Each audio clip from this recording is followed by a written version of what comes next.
Hey, what's going on, guys? Suareezy here, back at you with another Market Mondays. Today we'll be going over Bitcoin, AVAX, and Ethereum today.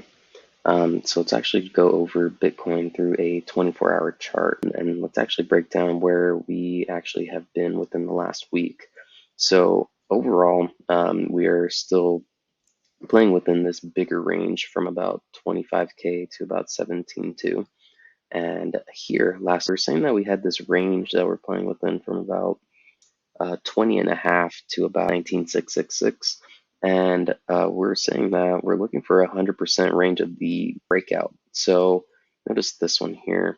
When we actually get 100% of this smaller range that we're playing within, again from 20.5 to about 19,666, we got 100% of that move, and we actually started to utilize that as a support at this point.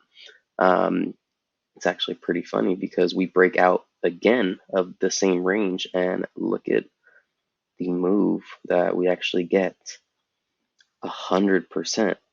Again, we're kind of topping out at this 21.5 zone as we speak, but again, that is one of the main reasons we utilize the ranges that we're drawing, because again, we can see that it utilized the same range twice to break out and get 100% on both sides. So again, we can see this is definitely helpful to actually draw out the trend lines at this point.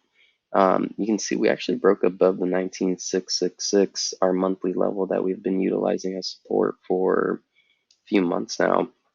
And again, we're creating higher lows at this point, not creating lower lows, meaning we're still trending at this point. And look at what we also have kind of happening here, a trend line break, which is why we see a reaction in the price action here as well. Notice our volume that is coming in here at this point, the most volume we've had in a few weeks.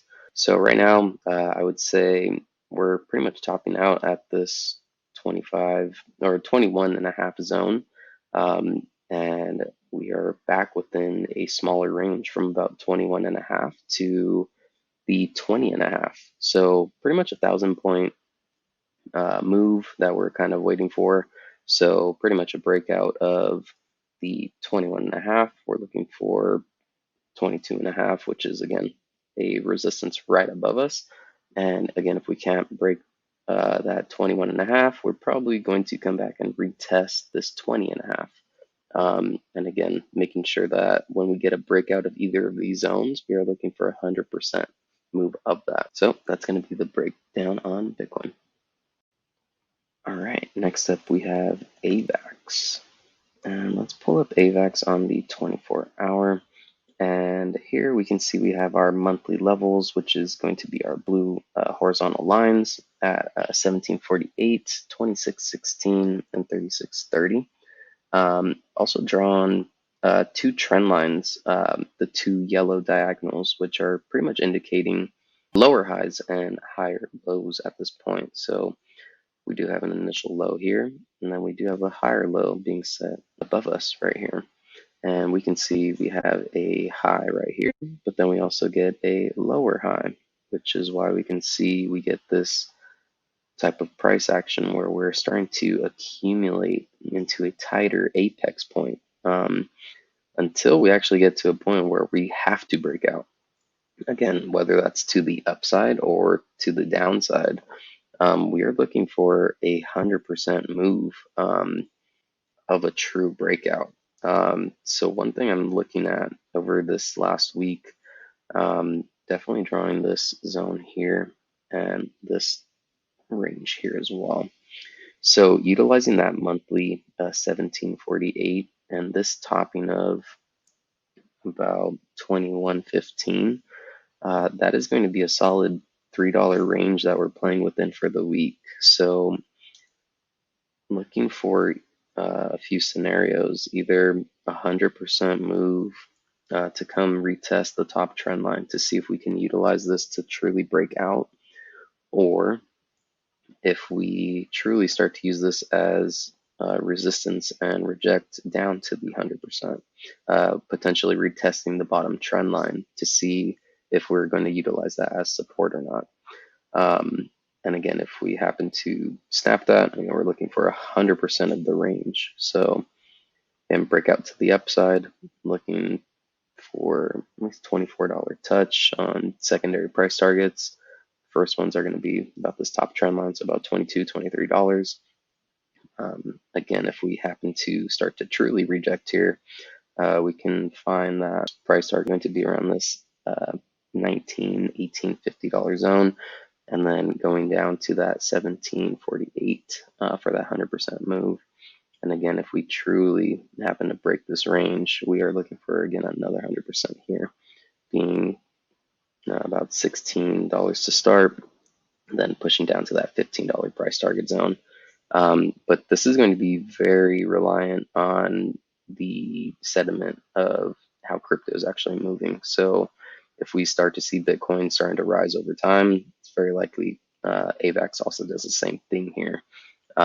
Crypto starts to tank over time, then we're likely to test the bottom trend channel before we actually get another retest. So watching the overall crypto markets and watching the range that AVAX is kind of playing within is going to be very key. Yes, so watching for 100% breakout of the range that we're playing within. So that's going to be the breakdown on AVAX. All right, next up we have Ethereum. So here's going to be Ethereum on the 24-hour. And again, let's break down what we were saying where we were last week. So here we were saying we're ranging between the two monthly levels, that 1420 and the $1,700 zone. And again, we're looking for a 100% move of the breakout of that zone. So again, we did get the 100% breakout, utilized that as a potential support, then got a 100% breakout to the upside, and pretty much did the same thing here as well. So here we're actually coming out and kind of topping out at this 100% move that we just got from this range breakout. But now we can see, instead of the 1420 monthly and the $1,700 monthly level, we're playing within the 1700 and the 1886 level as well. As of right now, when we're making this video, we are above 1700. We could be coming back to retest the $1,700 zone, and ideally, really what happens at this zone is going to be very key. Are the buyers going to keep coming in and increasing the volume to push us to the 1886, 86 level? Or does a sell-off start coming off, and do we start to break under that $1,700 zone and we just get put back into this range that we're playing within again? So the $1,700 zone is very key because, again, if we can hold the $1,700 zone, we're still lower highs and we are still trending at this point. Notice if we snap that 1700, it does kind of break our trend here a little bit, which is going to be a little tougher for us to come back and push very hard and aggressively on volume here. So the $1,700 zone this week is very, very key for us to be looking at. But nonetheless, if we hold the $1,700 zone over time, we're looking to, again, hold trend and get up to this 1886, 86 level. If we cannot, again, hold this $1,700 zone, then I do believe we're back in this range that we're playing within, from 1700 to about 1420. And the mediator being that about 1550 area, where we kind of utilize this as a potential support as well. So kind of a accumulating zone for ETH setting up right now as we speak. But yeah, we have the merge coming down this week, so it should be interesting to see how the price action plays out. So I will catch you guys next week on next week's Market Mondays, and that's going to be it for this week. So yeah.